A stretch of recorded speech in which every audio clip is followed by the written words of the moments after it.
Tempo.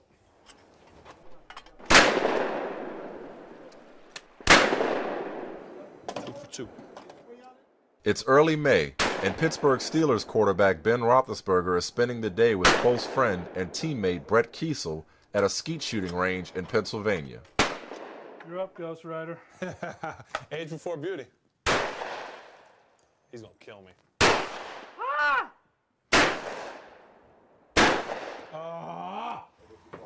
Winner! Chicken dinner! Jerk. Cheater. How has he grown as a teammate, not just with you, but with everybody? He's really taken the leadership role and ran with it. He's accepted the role and knows how to lead his group. And he's really, come along not only on the field, but inside the locker room, too. Ben Roethlisberger, quarterback draw. Ben throws it for the 52-yard strike. Fires for the end zone. Touchdown. What a play for Ben Roethlisberger.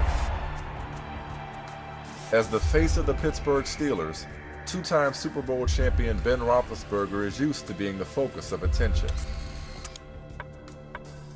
What he's not used to is the intense scrutiny of an alleged incident which puts his character into question and his leadership to the test. Steelers quarterback Ben Roethlisberger defending himself against a civil lawsuit this morning. This alleges he sexually assaulted a woman in a Nevada hotel room last July.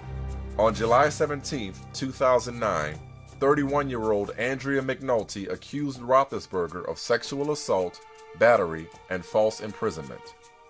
In an E60 exclusive, Roethlisberger sat down to discuss the case, although his attorneys insisted he not speak about the details of that night. Ben, what's it been like for you playing this season with the civil sexual assault case hanging over you? What's that been like? Well, it's been tough because it's something that's going on in your life that is a big deal.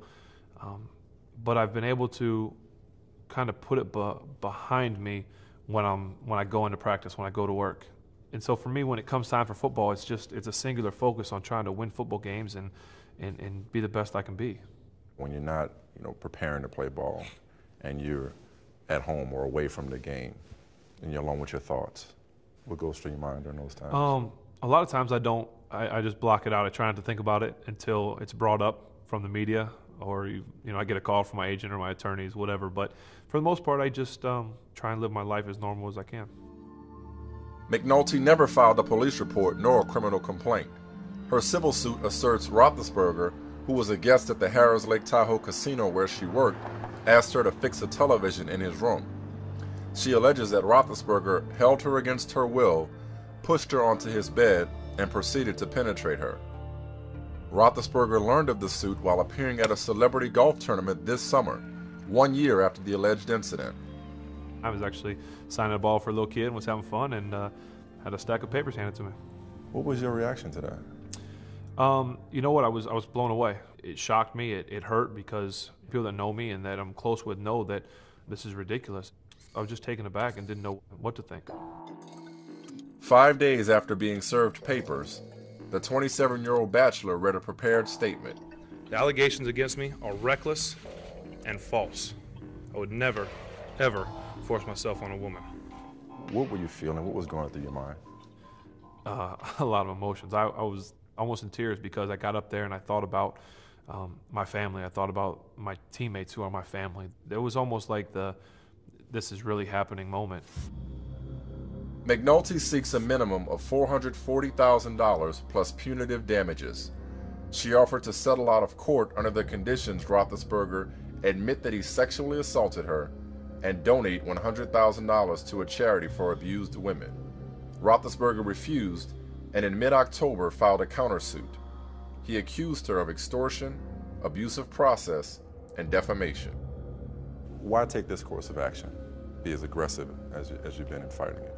We want to clear my name because that's what hurt the most, is that my name, my family's name, it's been tarnished by this accusation that hurts a lot. You could have, made it go away and quickly. Why not take that course of action? Because it's not true, and I don't want to even seem like that I did anything wrong. a Nevada judge has denied motions from Roethlisberger's attorneys to dismiss the case. As training camp opened this season, Roethlisberger addressed his teammates. I stood up and just told them that I'm sorry that this could be a distraction, a potential distraction to you guys. It won't be to me. When they just kind of were like, Ben, sit down, man. We know this is not true. We believe in you, and we'll be, fighting for you, whatever we have to do. That level of support was not always present. Following the 2005 season, when Roethlisberger, at 23, became the youngest quarterback to win a Super Bowl, a very different dynamic existed. His success just took off. He was going places and seeing people and doing a lot of those things, and it didn't include us. And, rightfully so, he deserved all the things that he got, but, that kind of just took him away from the team a little bit.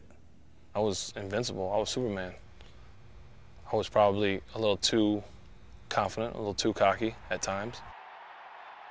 In June of 2006, 4 months after his first Super Bowl victory, a near-fatal off-season motorcycle accident left him with multiple facial fractures and a broken jaw. He pushed himself to get back on the field, but had the worst season of his career. He kind of centered himself off to really handle his own issues on his own. Try to talk to him and try to get him out of it and say, look, you don't have to do this by yourself. It's not you versus the world. I think I was so bound and determined and just set on proving to everybody that I could come back. That just almost turned me into like a machine, just like, it's right here and nothing else. Roethlisberger responded in 2007 with his first Pro Bowl season and then signed an 8-year, $102 million contract extension. But he was still distant from many of his teammates. That offseason, backup quarterback Charlie Batch, a 10-year NFL veteran, gave him the wake-up call that changed everything. I laid everything out for him. His rookie year to where he was at, heading into the 08 year. And his mouth dropped a little bit. We talked for a long time, and there was some things were easy to hear, and some things were tough to hear. What was hard to hear? Well, just, I wasn't a good leader early on, and I wasn't probably the best teammate I should have been the first couple years. And Charlie helped me, and I think I became a better teammate and friend to a lot of these guys. What did you change to become a better teammate and friend? Every couple days, I would call 5, 6, 7 guys, or send them text messages, whatever, just, hey, how's your off-season doing? Hope all's well. I think it really made a big difference. Roethlisberger also spent more time with his teammates, especially his offensive linemen. Big waves. This May, prior to the assault allegations surfacing, he hosted them for a weekend getaway at his lake house in Georgia for the second year in a row.